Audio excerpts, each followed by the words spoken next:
So yes, it's Gert Zoutendijk, spelled Geroutendijk.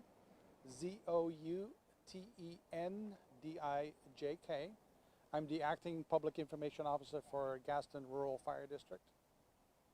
Can you just give us the latest on the firefight? Yeah, absolutely. So today was a great day for the firefighters and the community. It, the fire was already pretty well lined around over, the night shift. They were able to button up this fire line all the way around the fire. So it's 100% lined. What that means is that there's a line of at least 3 feet, maybe more, of like bulldozer line. It's bare dirt. That bare dirt will hold the fire back, hopefully for 24 hours, which then those lines will turn into containment lines. So the majority of the fire will probably either later on tonight or most likely tomorrow morning be at containment of at least 75%. So which is, a huge jump all of a sudden. But we really try to make sure that we don't get too confident before we say it's contained, that we are absolutely sure the fire will not jump and continue to grow. There's still a risk.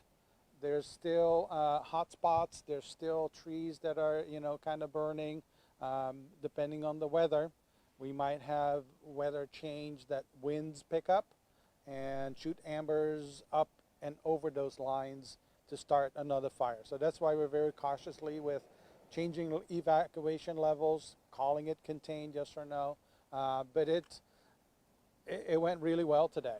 Our structural firefighters, together with our wildland partners, working side by side with the helicopters that were dropping water. They did an amazing job with really trying to corral and keep this fire at the same acreage of 280 acres at this point. Were conditions working in firefighters' favors today? It doesn't seem like it's super windy out here today. Yeah, I think part of it is there was some little wind earlier today. However, there was overcast, there were clouds, it was hazy, so the heat didn't really help as much to heat up some of those areas and warm them up. So, but the wind is the big factor here, that it did not do what it did yesterday, about 3 o'clock, where winds went erratic, and because of all the valleys and gullies and hills that are out there, wind went everywhere. The fire got pushed 360 degrees around the center, and it started threatening the homes, threatening other areas. So that didn't happen today. So that was huge, right? Our firefighters did an awesome job. Mother Nature helped us with keeping it calm so we can do our job.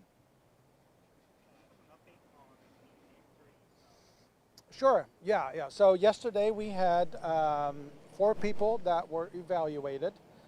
We initially called them injuries, but they're really their illnesses. So they were all heat related, partially to do with, it was warm, right? It was very hectic. Fire was coming, working very hard. So we had 2 firefighters from the structural side that had heat related illness. We had 1 contract firefighter and a citizen, a civilian that lived up there, have this illness. None of them were transported. They were all evaluated and were back either at work or went to, the civilian went out to like urgent care to get checked out. Yeah. Today had no injuries to note at all, so, which is another, huge win for us. Do you have any tips for people across Oregon as a whole? We still have a long way to go in this fire season. For folks that ways they can create some defensible space around their property, just in case a fire breaks out in their area. Yeah, I think you all know that I normally do this job for the State Fire Marshal's office on the fires that are on the east side or in the gorge. And I always say, hey, this is a potential in the Portland metro area. Here we are, right? Portland metro area. Nobody is immune to fire and Mother Nature, when it wants to do what it wants to do. Really preparation is the key. Being prepared to some extent or completely is that defensible space, having a limited or non-combustible swath of area, no matter how long, the more the better, of non-combustible or limited vegetation, that if, we're not worried most of the time about the big flames coming through. It's an issue, it's a concern. However, normally the flames are not what start other homes or other items on fire, except trees that are right next to it. It's all these embers that get thrown around. The wind is created by the fire with other winds. The embers get in nooks and crannies where new fires start. That is really what to look for, is wood piles, underneath decks, on top of decks with wicker furniture or just any kind of furnishings with pillows. Those are the things that people normally don't think about, and they kind of like, well, I think it's fine.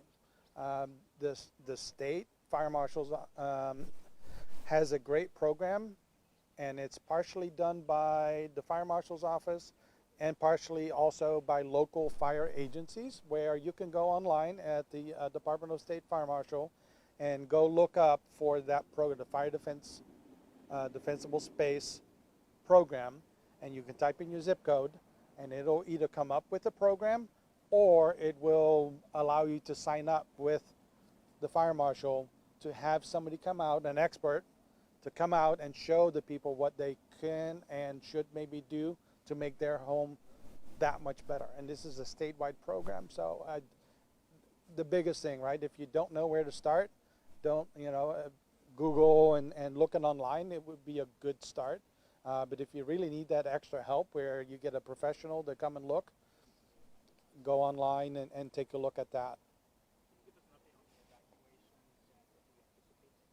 Yeah, so we've had evacuation levels of level 3 and pretty much the entire community of Cherry Grove.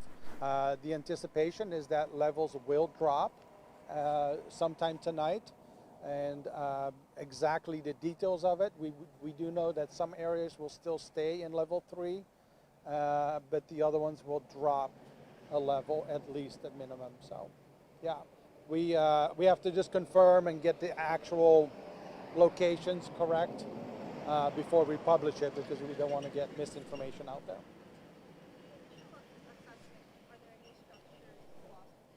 No, during this entire firefight, there's not a single structure either lost or damaged at all. So, which is, wonderful. It just happens to be in an area with a lot of timber. So it was, luckily, it never reached any of the homes, either due to nature and how topography went. But a big thing is the firefighters. Really, the initial response. I was talking to some of the firefighters that are at the station, and it was weird. They were trying to conserve and save money, they're trying to save water to make sure they can try to put out as much fire with little water, longer time, because it was just like there was almost no time for them to go back and get water and come back again to fight the fire, because that's how fast things were moving. And again, can you just update what fire crews are going to be doing throughout the night tonight? Yeah, so we have 3 task forces, which really is a group of firefighters and about 15 firefighters with 5 pieces of apparatus. We had 3 of those all day out there today. Tonight, those will come back in, and some of them will stay here. There's one that's going to get sent back. And then tomorrow, they'll go back at it. During the night, it's actually local fire department here that is going to patrol. So they're not going to do a lot of work on the fire or on the structures, but they're in the patrol status to make sure that if something happens and something goes wrong, they'll call it in, and they have those task forces sitting right here that can immediately respond if they need to. Checking to make sure it doesn't jump. Exactly. Yep. In preliminary investigation, any speculation of cause? I have not heard. I mean, somebody mentioned there would maybe some, not construction, but mowing equipment potentially. initial dispatch mentioned that, but nobody has been able to confirm it with me to say yes, that's what it was or not. So we're kind of waiting on an official cause, but yeah. Was there any community action taken or anything the community did to help with this fire? That helped you? Funny you should ask. So that same firefighter I talked to, really, I mean, it was a lot of community members up there that really made a huge difference. They were talking about two younger gentlemen that were pulling hose, helping getting hose and water from fire truck to fire truck. Other people were helping with evacuations, helping the firefighters staff hoses. Gaston is a smaller, rural community with not a lot of firefighters. Most of them are volunteers, so a very small crew. So it was really vital and important for those community members to come and assist and help. So yes, they were vital in the initial attack. Yes.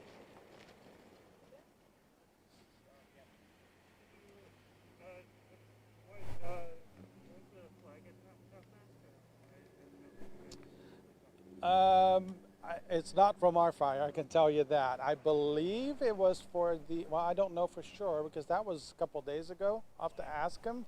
But it was lowered because of the plane that went down on one of the fires, 2 weeks ago? Yeah, I know, time flies, but it's supposed to have gone back up because I thought that was just a limited time, but maybe not. I'll find out. So I don't know. It was not because of this fire, though. Yes, I do know that. Yes, thank you for asking. Yes, absolutely.